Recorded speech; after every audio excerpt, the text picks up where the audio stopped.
Salut mon Jean-Claude. Aujourd'hui, je suis à bord du nouveau fleuron de la gamme Audi, le Q8. Check ça.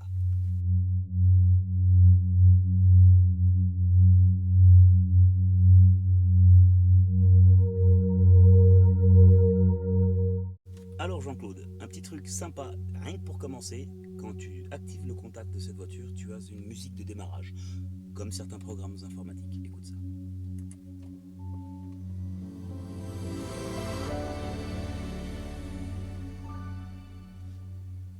Avec ça, tu sais que t'as la classe. C'est parti, on va faire un petit tour. Alors, pour commencer, avant tout, le Q8 est une nouvelle gamme chez Audi. Ça n'existait pas avant, ça n'a jamais existé. C'est pour concurrencer certains modèles de chez leurs concurrents. Le X6 de chez BM et le GLE de chez Mercedes. C'est à peu près la même forme de voiture, c'est-à-dire un gros 4x4, 5 portes mais coupé un peu sur l'arrière. Niveau châssis, ça partage le même châssis que le Lamborghini Urus. D'ailleurs, les formes sont assez ressemblantes, surtout au niveau extérieur. On ne peut pas cacher qu'ils ont les mêmes gènes. Niveau intérieur, il reprend beaucoup d'éléments d'une de ses sœurs, la A8, notamment les deux écrans tactiles au centre de la console. Et en plus, dans celui-là, vous avez le Virtual Cockpit, une nouvelle génération de Virtual Cockpit, notamment les numéros, ils ont une ombre, donc ça donne un peu de relief, c'est vachement sympa. Comme d'habitude chez Audi, la résolution elle est magnifique, il n'y a rien à dire, résolution magnifique, que ce soit du Virtual Cockpit ou des deux écrans qui sont ici, c'est très très bien fait. De plus, les deux écrans tactiles sont très fluides, ça ne bug pas. C'est ultra rapide, c'est vraiment plaisant à utiliser. Je vais vous en faire une démo droit derrière. Alors voilà les amis, nous voilà à bord de ce Q8. Je vais vous montrer un peu comment ça fonctionne. Donc là, on a les deux écrans tactiles qui viennent tout droit de la 8. Et ici, on a la nouvelle génération de Virtual Cockpit. Alors, première différence avec la nouvelle génération que j'ai pu remarquer, c'est les chiffres en relief. Donc vous avez des ombres sous les chiffres. C'est très beau, je vais essayer de vous le montrer. Hop. Vous avez des ombres sous les chiffres et c'est vraiment très beau. Ça donne un peu de volume à l'image. Comme c'était presque du 3D, c'est très très beau, très très bien fait, vraiment. Alors, pour continuer, ici vous avez justement les deux écrans tactiles. Petit bémol que je n'ai pas vraiment compris pourquoi, c'est que ça n'est pas tactile. Ça oui, mais ça non. Alors au début il m'a fallu un peu de temps pour comprendre parce que je pensais qu'il fallait appuyer sur la barre. Et en fait non, il suffit juste d'appuyer un peu plus fort sur le plastique. Bon. Ici vous réglez tout ce qui est climatisation. Donc là par exemple j'ai désactivé le lane assist, le contrôle de franchissement de ligne. Ici vous avez le contrôle d'inclinaison du véhicule qui vous indique à comment est positionné le véhicule. Donc climatisation, volant chauffant, là c'est vous mettre sur off, recyclage de l'air ambiant, pardon. Ici le bouton de démarrage bien entendu, le levier de vitesse rectangulaire pardon, il se tient bien en main, ça va avec le style de la voiture on va dire. Tout le tableau de bord comme ça chromé, tout chromé noir, brillant, laqué, tout ce que vous voulez en alu là, c'est vraiment très très beau, ça va très très bien avec le style de la voiture. Pour continuer avec ces deux écrans, donc on a la partie du haut, c'est là où vous gérez la plus grande partie du véhicule. Donc justement, véhicule, réglage du véhicule, là il indique qu'on est 5 degrés incliné vers la droite et 4 vers l'avant, donc on est un peu penché, c'est pour faire du franchissement. Le volant il est tourné à 363 degrés vers la droite, on est à 500 mètres d'altitude avec la latitude qui est marquée là, si jamais il y en a qui veulent savoir où je suis. Ici vous pouvez régler la hauteur de caisse directement sans passer par le mode Drive Select qui vous permettra de changer les modes de conduite qui automatiquement interviennent sur la hauteur du véhicule. Donc ici vous réglez tout ce que vous voulez, hein. Affichage du véhicule, on l'a fait. Éclairage et visibilité, c'est l'éclairage extérieur. L'éclairage d'ambiance, c'est ce qu'il y a dedans, qu'ici pour l'instant on ne voit pas vraiment. Et si je peux vous montrer, ici je ne sais pas si vous voyez, j'ai l'affichage tête haute, chose qu'il est tout à fait possible de régler. Si je dis pas de bêtises, affichage et luminosité, affichage tête haute, vous pouvez régler son hauteur. Je sais pas si vous voyez là. Hop. Donc j'ai mon iPad si jamais je vérifie. Donc là, vous pouvez vraiment régler tout sur ce affichage tête haute, qui est très pratique d'ailleurs. Ça vous permet de ne pas quitter les yeux de la route en voyant la vitesse qui est limitée et la vitesse actuelle. Vous pouvez même régler le tempomat. Je sais pas si on voit. Oui, là on le voit. Tac, tac, tac. Et puis bon, bah si vous roulez en France, bah voilà quoi, il n'y a pas de limite. Pardon. Donc voilà. Pour les principaux faits, c'est ça. C'est comme ça que ça se passe. Radio, bien entendu, éclat sono. Média, si vous connectez votre téléphone. Téléphone, bon bah si vous connectez votre téléphone, même avec une carte SIM, vous pouvez connecter la voiture à Internet directement. La navigation alors. Donc là vous avez l'écran GPS là, mais vous l'avez là en changeant View. Tac, vous avez le grand écran. Je vous remontre parce que j'ai tourné la tête. Hop. Vous avez vraiment le grand écran là et là. Donc c'est du Google Maps. C'est très très beau, c'est très très bien fait. C'est même en 3D, donc c'est génial. Donc si vous voulez marquer une destination, vous tapez dessus. Attendez 2 secondes parce que je sais pas quand. Je vois un peu comment j'ai fait. Ah voilà, recherche. Donc vous avez le clavier ici. Ou si vous cliquez comme ça, hop. Oh, c'était hier soir. Ok, disons que je vais aller à Paris. Hein. Alors P P A A R R I I S S. Paris. Bingo. Après, bien entendu, vous avez les rues et tout ça. Si vous voulez pas écrire comme ça, comme je vous ai dit, vous avez le clavier. Et si vous voulez pas non plus, il y a le vocal. Par contre, le vocal, je vais être franc avec vous, c'est pas ce qu'il y a de plus efficace. Parce que l'interface, elle ne comprend pas vraiment ce que vous dites. Il faut vraiment articuler, il faut parler fort. C'est pas comme certains autres concurrents où c'est très fluide et ça comprend tout de suite ce que vous voulez dire. Dans celui-là, c'est peut-être un des rares bémols qu'il a, ce 4x4, c'est ça. Ce SUV, pardon. Donc voilà, tout est tactile, c'est très fluide, les mouvements c'est fluide, il n'y a aucun problème. Regardez-moi ça, c'est beau, c'est du Audi, il n'y a rien à dire là-dessus. Au niveau du moteur, on retrouve le V6 3 litres TDI. Donc c'est la première version disponible pour l'instant sur ce Q8. Le modèle s'appelle donc Audi Q8 50 TDI avec ce moteur, le 3 litres TDI. Il développe 286 chevaux et 600 Nm de couple. Alors c'est un diesel, hein, le couple est disponible assez tôt. C'est très confortable, très plaisant à rouler et il est pas très bruyant. Le moteur, à l'intérieur on n'entend pas beaucoup et par contre de l'extérieur il claque pas mal. On entend assez facilement que c'est un diesel.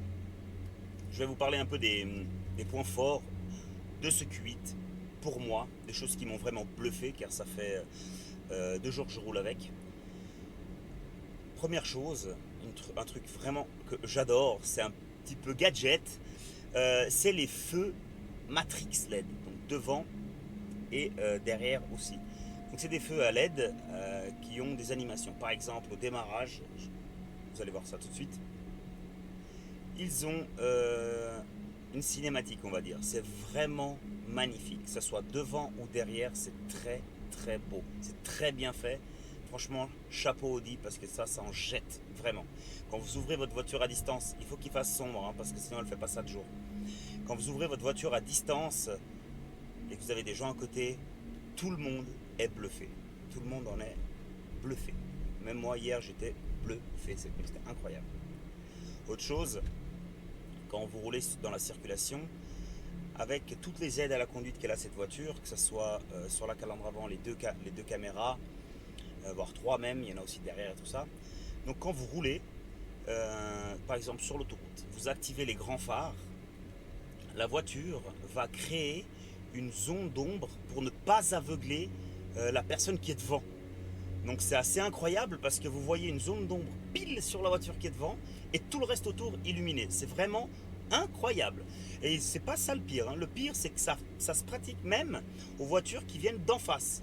Donc là sur l'autoroute hier, on voyait les voitures qui venaient d'en face, la voiture créait une zone d'ombre sur elle. Donc vous avez une ombre qui suivait la voiture, donc les LED d'un côté qui s'éteignaient et de droit derrière qui s'allumaient. C'est vraiment, vraiment incroyable.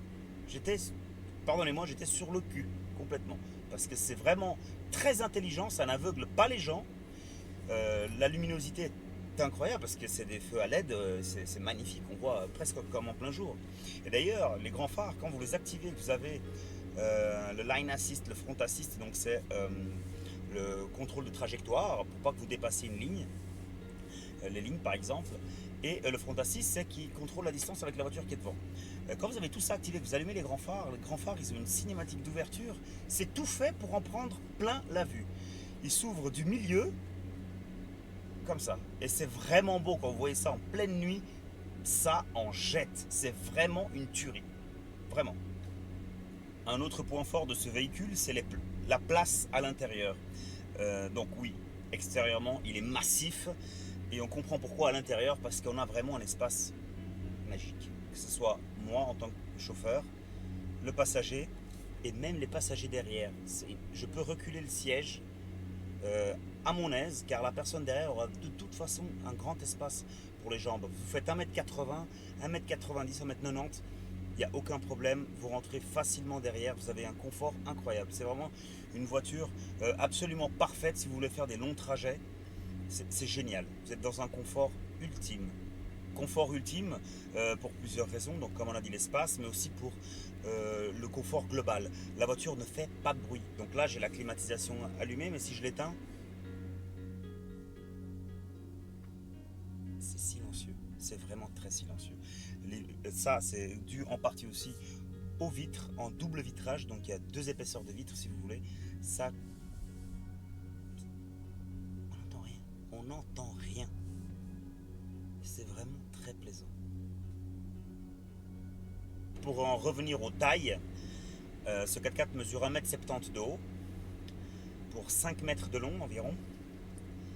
Et de large, il mesure 2 mètres sans les rétros ouverts et 2 mètres 20 avec les rétros ouverts.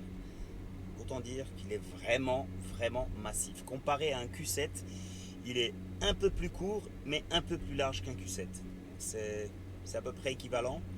La plus grosse différence avec le Q7 sera sa capacité du coffre, qui est plus petite dans celui-là, étant donné que c'est un coupé aussi. Pour en revenir à la climatisation, c'est une climatisation, donc on pourrait dire bizone, mais c'est même pas ça, c'est une quadrizone si je puis dire, puisque moi je peux régler ma propre clim, le passager peut régler la sienne, et les deux derrière peuvent également individuellement régler la leur. Donc c'est vraiment le plaisir, je veux dire, le confort est poussé à l'extrême. Chacun choisit sa propre température. Une des belles options d'ailleurs, c'est le toit panoramique, que là je vais ouvrir parce que je me rends compte qu'il était fermé. Qui s'ouvre jusque derrière, enfin la toile s'ouvre jusque derrière, la vitre elle s'ouvre jusqu'à la moitié. Ce qui n'est déjà pas trop mal en soi. Pour continuer sur les points forts, il ne faut pas oublier la sono. La sono est démentielle. Vraiment, vraiment. Moi j'adore la sono, j'adore la musique. Là on peut dire qu'on a tapé sur du lourd. Car la sono c'est du Bang & Olufsen. Vous pouvez tout régler, vous avez le son 3D qui vous donne vraiment l'impression d'être comme dans un cinéma. C'est très bien fait ça aussi.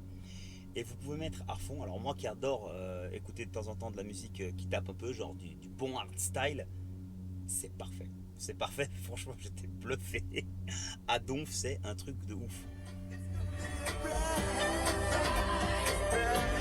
Sunshine in there. C'est démentiel. La sono est vraiment incroyable sur cet engin. Faudrait que je vous regarde, vous lise la liste des options d'ailleurs. Il faut juste que je trouve où m'arrêter. La liste des options. T'es prêt? Alors, Q8 50 TDI. 3 litres de cylindrée, 286 chevaux, 6 cylindres, TDI, diesel. 8 vitesses, donc boîte 8. Hein. DSG dans ce cas-ci, enfin... Tiptronic chez Audi, mais c'est la même. Couleur extérieure gris Daytona et l'intérieur noir et gris roche, comme celle-là. Le roche, c'est ce qu'on voit sur les panneaux de porte et des choses comme ça. Équipement supplémentaire. Prix de base avant tout, 94 700 francs suisses. Prix modèle exposé, donc celui-ci, 133 180. Donc il y a environ 40 000 francs d'options. Alors, direction intégrale, 1600 francs. Je ne saurais pas vous dire ce que c'est. Volant multifonction chauffé, donc le volant est chauffé, hein. Celui-là, 290 francs. Toit panoramique en verre, 2020 francs. Banquette arrière plus, donc la banquette arrière est coulissable, si jamais, 290 francs. Siège chauffant avant plus arrière, ok, 520 francs. Climatisation, confort, 4 zones, 1040 francs. Audi Phone Box, je suppose que c'est pour que tu puisses brancher ton téléphone, 650 francs. Garantie 2 ans ou 100 000 km, 1910 francs. Fermeture porte électrique, 840 francs. C'est-à-dire que tu n'as pas besoin de claquer la porte, il suffit juste de la toucher, clac, et elle ferme toute seule. Clé confort avec alarme, donc keyless, on va dire ça comme ça. Ça, 1920 francs. Siège avant avec mémoire, 710 francs. Vitrage acoustique, donc le double vitrage, 650 francs. Réglage colonne directe, peut-être c'est la colonne de direction qu'on puisse régler électriquement comme elle est ici, 520 francs. Barre de toit en aluminium, 520 francs. Adaptative système d'assistance, 260 francs. Assistance de parquage, 990 francs. Donc c'est toutes les caméras 3D, tout ça, c'est incroyable, hein. Vous avez même la voiture en 3D, on se croirait dans un jeu vidéo. HD Matrix phare à diode, c'est ce que je vous ai expliqué, des phares, ce qu'ils font pendant la nuit là et tout ça, 2200 francs l'option. Audi musique interface au fond, l'interface pour que vous puissiez régler tous les paramètres de la voiture. Je vais juste me déplacer, j'ai une voiture qui arrive. Pare-brise chauffant, 770 francs. Accoudoir central confort, donc le fait qu'il soit réglable, donc 250 francs. Essuie-glace adaptatif, 510 francs. Système de fixation coffre, donc c'est la barre qui est dans le coffre, je suppose, 370 francs. Avertissement de changement de voie, donc c'est le lane assist. Quand vous êtes sur l'autoroute, un peu déconcentré, hop, la voiture elle vous remet au milieu de la voie. Ça, 1170 francs, c'est une option très utile, hein, d'ailleurs. Head-up display, donc c'est l'affichage tête haute que j'ai là. Là par exemple, je vois la vitesse limitée, je vois la vitesse à laquelle je roule. Je peux régler le tempomat en regardant droit devant moi. En fait, on n'a quasiment plus besoin de quitter la route des yeux. Donc ça, 1810 francs l'affichage tête haute. Étrier de frein laqué rouge, donc les pinces peintes en rouge, 530 francs. Le système de son Bang & Olufsen Premium Sound, 1500 francs. Pour le prix que ça vaut et la qualité qu'on a, je vous dis tout de suite, ça les vaut largement. Vitre arrière teintée, 590 francs. Audi Smartphone Interface, bah, ça va être comme l'autre, hein, ça va être pour reconnecter le téléphone, 400 francs. Ah non, c'est pour que tu puisses connecter le téléphone, mais pour que tu puisses faire les appels aussi, je pense. Contrôle de pression des pneus, 400 francs. Assistance de tour, 1690 francs. Je ne sais pas ce que c'est, je vois aucune tour ici. Chauffage et ventilation, 2020 francs. Parce que normalement, il te refroidit seulement. Si t'as pas. Si tu prends pas l'option, il fait que refroidir. Bouton de commande en verre, 250 francs. Donc bouton de commande en verre, je suppose que ça doit être ça par là. Cuir Valcona S-Line, donc c'est un S-Line, hein, si jamais, c'est ce cuir là. Il est 1500 francs l'option. Pack S-Line extérieur, 2540 francs. Paquet éclairage ambiance, donc c'est les LED qui s'allument. Ça, c'est 330 francs. Et pack S-Line Sport, c'est un pack global, 8380 francs. Ce qui nous porte le prix total à 133 180 francs pour ce véhicule. Donc ça n'est vraiment pas donné quand on se rend compte qu'on a quand même seulement un 3, seulement, entre guillemets, hein, seulement un 3 litres TDI comme moteur. J'ai quand même hâte de voir ce qu'ils vont nous sortir avec les autres motorisations.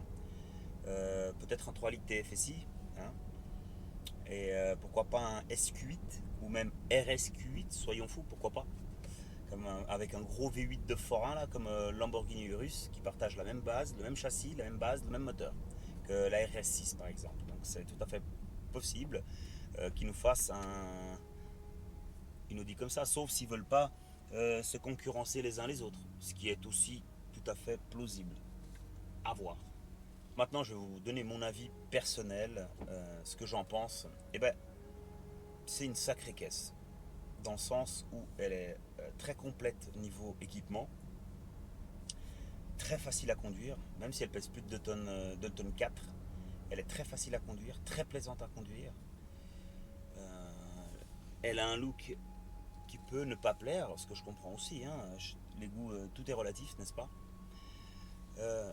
Mais franchement, je peux dire que c'est la première fois que j'ai du plaisir à rouler une voiture calmement. Je suis plutôt du genre à aimer les voitures qui te secouent, qui te balancent et tout. Et là, franchement, je suis bluffé parce que je roule tranquille avec ça.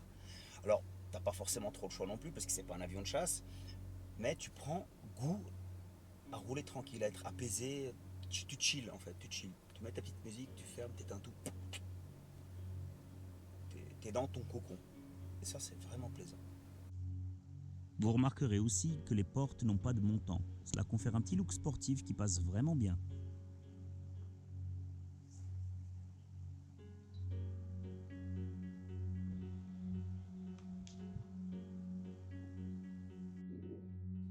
Un petit gadget sympa aussi, c'est l'ouverture et la fermeture du coffre à distance. Ça vous permettra d'y balancer vos golfs plus rapidement s'ils sont pas sages. Jean-Claude!